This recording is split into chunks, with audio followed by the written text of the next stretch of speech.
फातिमा की रानी माँ, प्रभु यीशु की माँ, आसरा तू ही है माँ।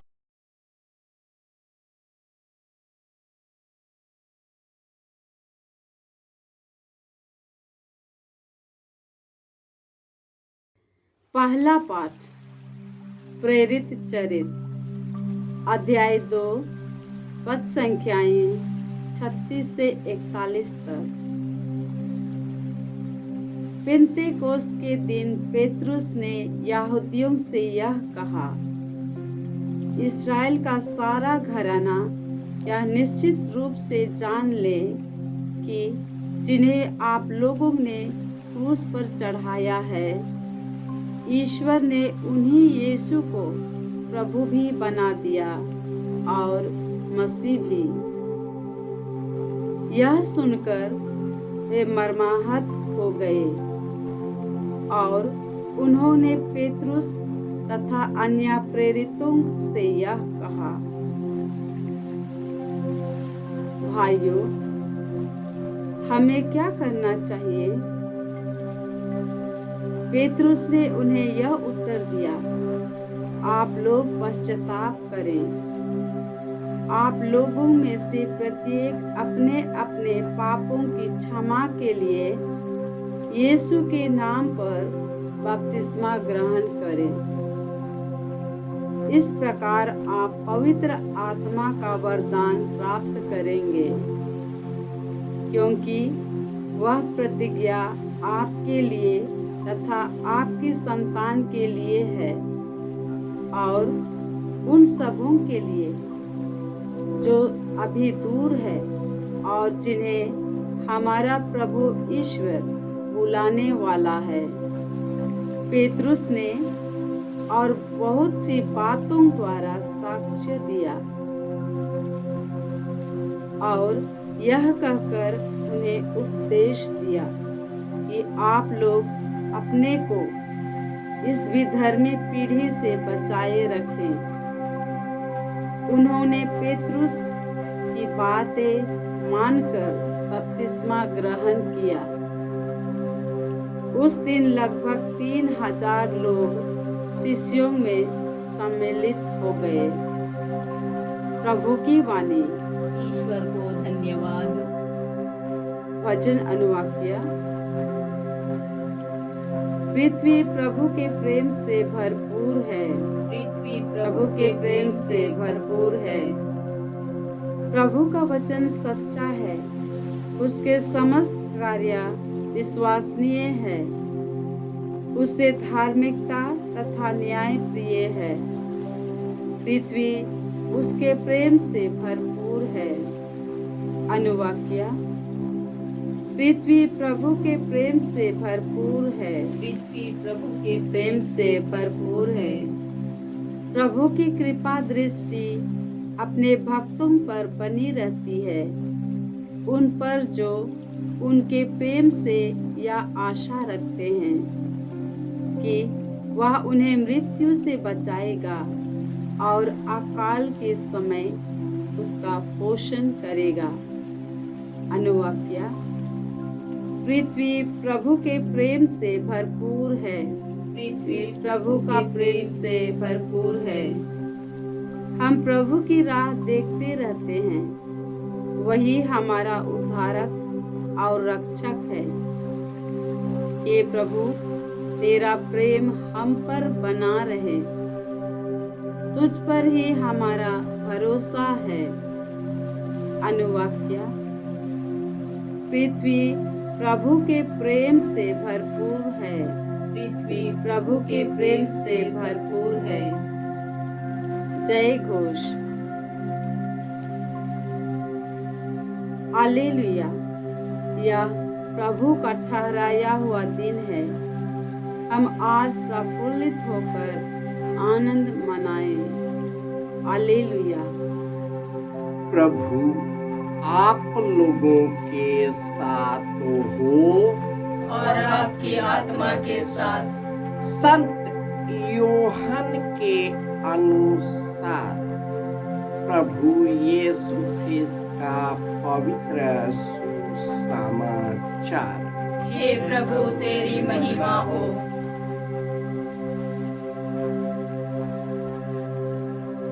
अध्याय 20 पद संख्याएं 11 से 18। मरियम कब्र के पास बाहर रोती रही। उसने रोते रोते झुककर कब्र के भीतर दृष्टि डाली, जहां यीशु का शव रखा हुआ था। वहां उजले वस्त्र पहने 2 स्वर्गदूतों को बैठा हुआ देखा, एक को सिरहाने और दूसरे को पैताने। दूतों ने उससे कहा, भद्रे, आप क्यों रोती हैं? उसने उत्तर दिया, वे प्रभु को उठा ले गए और मैं नहीं जानती कि उन्होंने उनको कहाँ रखा है। वह यह कहकर मुड़ी और उसने यीशु को वहां खड़ा देखा, किंतु उन्हें पहचान नहीं सका। यीशु ने उससे कहा, भद्रे, आप क्यों रोती हैं? किसे ढूंढती हैं? मरियम ने उन्हें माली समझकर कहा, महोदय, यदि आप उन्हें उठा ले गए हों तो मुझे बता दीजिए कि आपने उन्हें कहाँ रखा है और मैं उन्हें ले जाऊंगी। इस पर यीशु ने उससे कहा, मरियम। उसने मुड़कर इब्रानी में उनसे कहा, रब्बोनी, अर्थात गुरुवर। यीशु ने उससे कहा, चरणों से लिपटी रहकर मुझे मत रोकना। मैं अब तक पिता के पास ऊपर नहीं गया हूँ। मेरे भाइयों के पास जाकर उनसे यह कहना कि मैं अपने पिता और तुम्हारे पिता, अपने ईश्वर और तुम्हारे ईश्वर के पास जा रहा हूं। मरियम मगदलेना ने जाकर शिष्यों से कहा कि मैंने प्रभु को देखा है और उन्होंने मुझे यह संदेश दिया है। यह प्रभु का सुसमाचार है। हे क्रिस्त तेरी स्तुति हो। ख्रिस्त में प्यारे भाइयों और बहनों, ईश्वर का वचन कहता है स्तुति ग्रंथ में, प्रभु की कृपा दृष्टि अपने भक्तों पर बनी रहती है, जो उसके प्रेम की आशा करते हैं। वे उन्हें मृत्यु से बचाएगा और अकाल के समय उनका पोषण करेगा।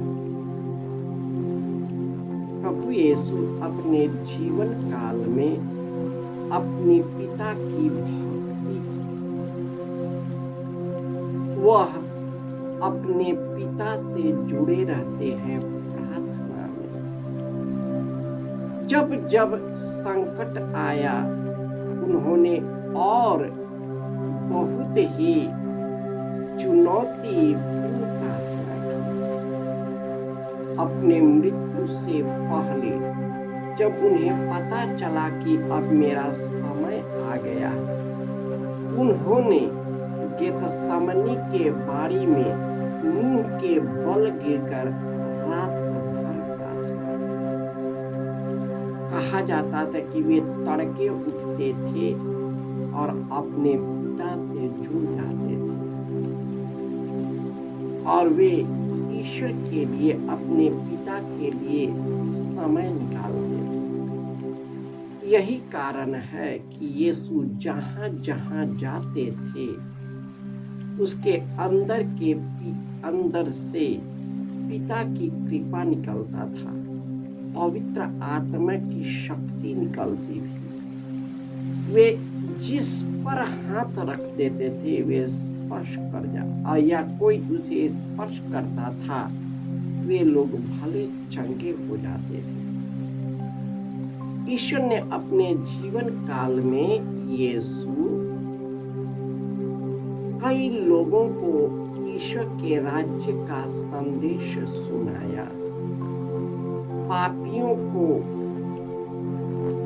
अपने पास आने दिया, उनको भी वचन सुनाकर उनके पापों को क्षमा किया। उन्होंने अंधों, लंगड़ों, गूंगों, अपाहिजों और बीमारी से पीड़ित कई लोगों को शुद्ध और चंगा किया, मुर्दों को भी जिलाया और उन्होंने अपदूतों को निकाला। वह शब्द मात्र से अपदूत व्यक्ति से निकल जाता था क्योंकि वे पवित्र आत्मा और ईश्वर के प्रेम और करुणा से भर जाते थे, ईश्वर की आत्मिक शक्ति से भर जाते थे। हमें वचन बताता है इतना करने के बावजूद भी उनकी जाति, यहूदी जाति, जिस पर ईश्वर ने अपना कृपा दृष्टि की थी और जिन्होंने इसी यीशु के बारे में भविष्यवाणी की थी, उस पर विश्वास नहीं किया।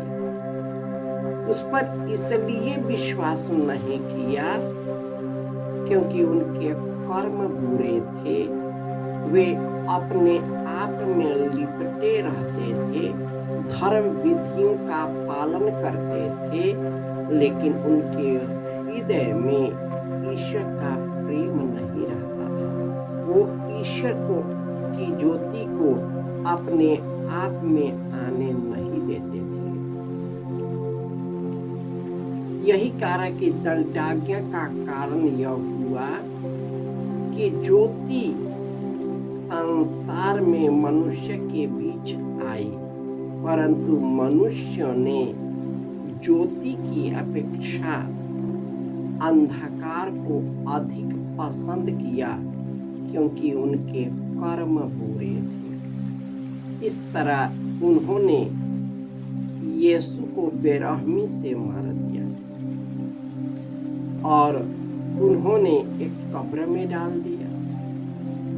इतना ही न, पहरेदारों को भी रख दिया। लेकिन वचन बताता है कि वह तीसरे दिन मृतकों में से महिमा के साथ पुनर्जीवित हो गए। उनके आसपास में जितने लोग मर गए थे वे भी खड़े हो गए। आज जितने भी सैनिक पहरेदार थे उन्होंने देख करके बेहोश होकर गिर पड़ा।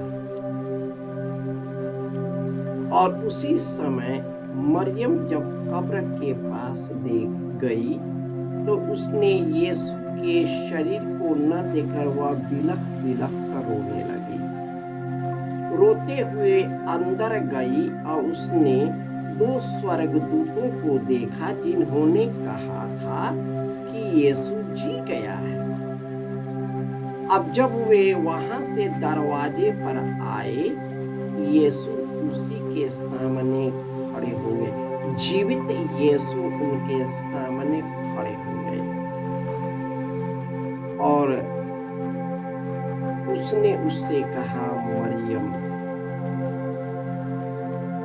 और इस तरह शुरुआत में नहीं पहचानी, लेकिन उस जब उन्होंने उनकी मातृभाषा में मरियम कह के बुलाई तो उसने उसे पहचान लिया और यीशु ने कहा, जाओ मेरे शिष्यों को बताओ।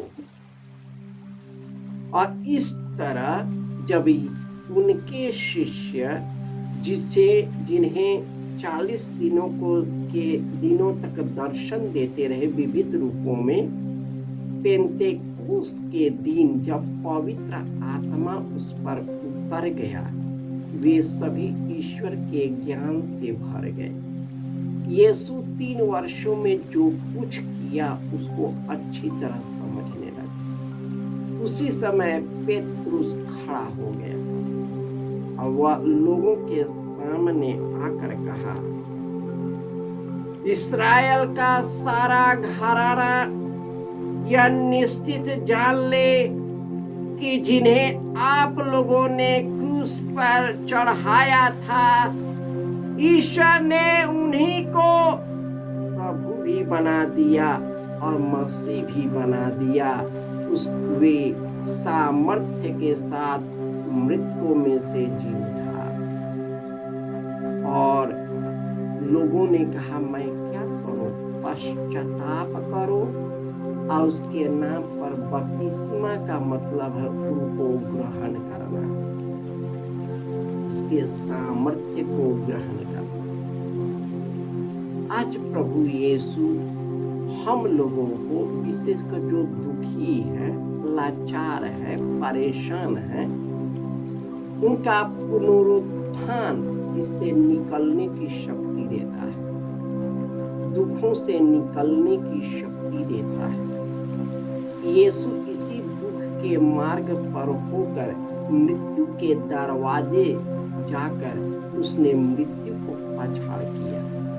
यदि हम यीशु में विश्वास करते हैं तो हम भी मृत्यु, बीमारी और दुश्मनों के मुंह को बंद कर सकते हैं। आइए हम सभी पुनर्जीवित यीशु की महिमा से भर जाए ताकि पवित्र आत्मा हम लोगों पर छाया रहे, हमारे अंदर के डर और संकोच को निकाले और वीरता पूर्वक पुनर्जीवित यीशु का साक्षी बन जाए।